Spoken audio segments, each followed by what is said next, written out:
tanpa ada lelang. Porsinya harus jelas tanpa ada lelang. 5 triliun untuk Kadin, 3 triliun untuk Kadin tanpa ada lelang. Kadin nekat. Palak proyek strategis negara atau PSN milik presiden.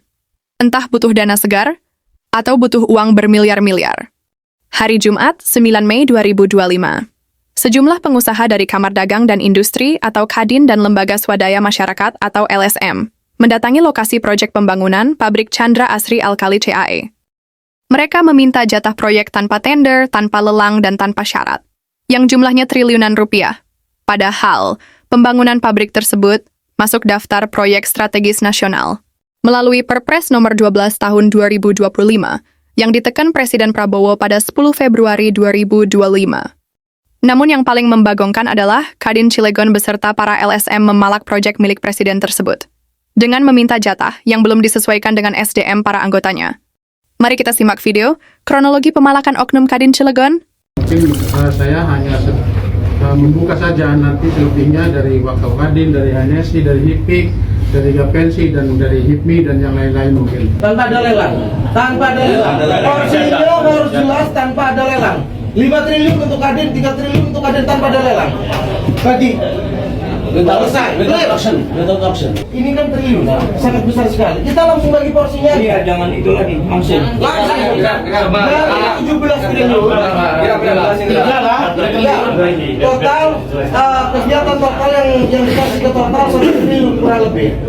Ya artinya masih ada 15 triliunan lah. Nah, dari 15 triliun berapa yang untuk lokal? Setelah viral dan tersebar di sosial media, seperti biasa muncullah video klarifikasi dari perwakilan Kamar Dagang dan Industri atau Kadin Cilegon. Dengan alasan spontanitas dan miskomunikasi saja, dan tidak ada unsur pelanggaran hukum katanya. Mari kita simak videonya. Baik, terima kasih. Kita mewakili Kadin Banten.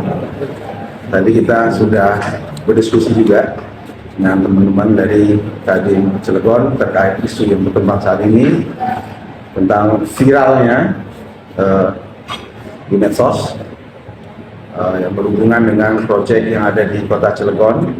Tentunya kami dari Kadin Banten itu perlu mendapat klarifikasi dari teman-teman Kadin Cilegon.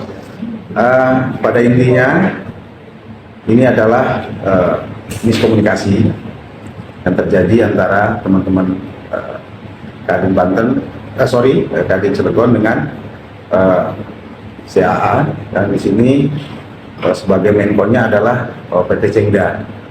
Dan setelah kami klarifikasi, ternyata semuanya tidak ada yang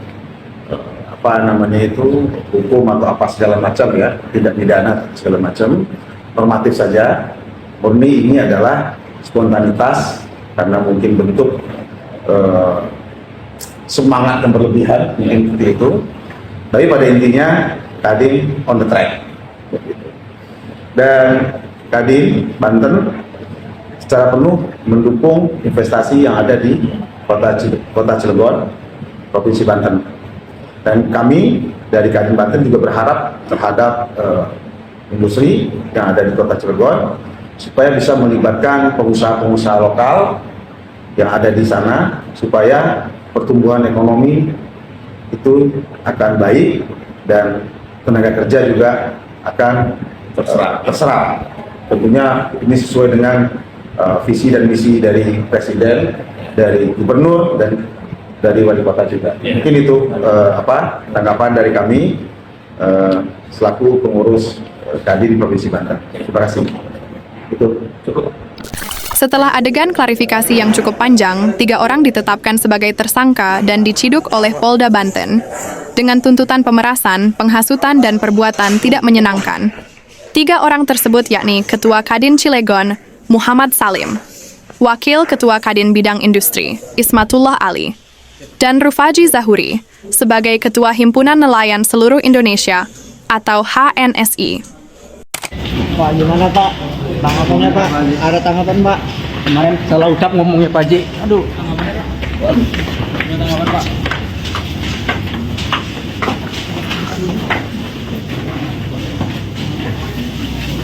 Assalamualaikum warahmatullahi wabarakatuh.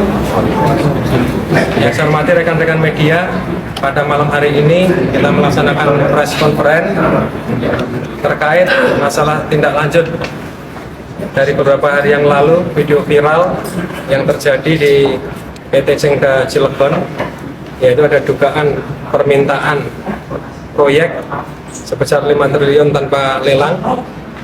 Berdasarkan hasil penyelidikan dan penyidikan yang dilakukan oleh penyidik Ditreskrim Polda Banten, pada malam ini kita telah melaksanakan gelar perkara dan menetapkan 3 orang sebagai tersangka.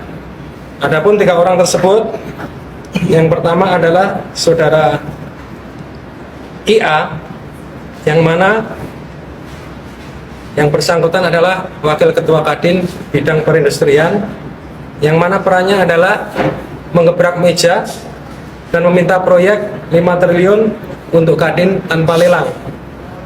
Kemudian peran yang kedua, pada tanggal 14 dan 22 April 2025, saudara IA bersama saudara MS ini bertemu dengan PT Total, yang mana adalah perwakilan dari PT Cengda, yaitu memaksakan untuk minta proyek. Selanjutnya tersangka yang kedua adalah saudara RJ, yang mana bersangkutannya adalah Ketua ANSI Cilegon. Perannya adalah mengancam akan menghentikan proyek jika tidak diberikan proyek dari PT Cengda. Yang bersangkutan kita terapkan pasal 335 KUHP.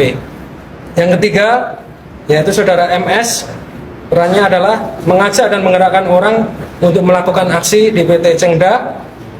Dan pada tanggal 14 dan 22 April, saudara MS ini bersama saudara IA bertemu dengan PT Total, memaksa meminta proyek.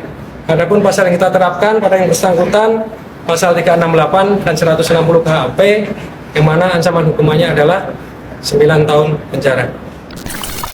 Jadi bagaimana menurut kalian, hukuman apa yang pantas untuk orang-orang yang merugikan negara dan rakyat ini? Tulis pendapat kalian di kolom komentar. Terima kasih.